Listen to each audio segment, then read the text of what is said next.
Nothing like inheritance. He's living there, doing some tough jobs, doing some juakalis for him to survive. But he is a man who has his land. He is a man who has his inheritance. And he has been denied. Hello? Am I talking to somebody? There are people here that have been denied their rights. You may not know you have been denied. You may not know it is your right because you've never tasted of it.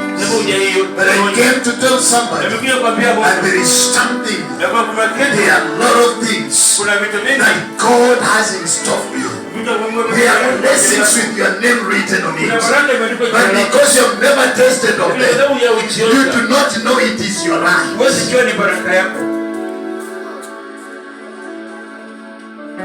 Wengine wetu tunateseka kwa sababu ya vituko ambavyo baba zetu walifanya.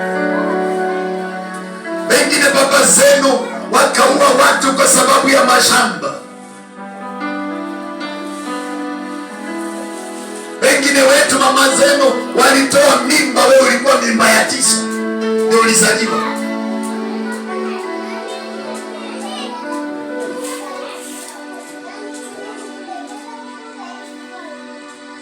Hata mama yako alienda kwa mganga ndio akapata huyu.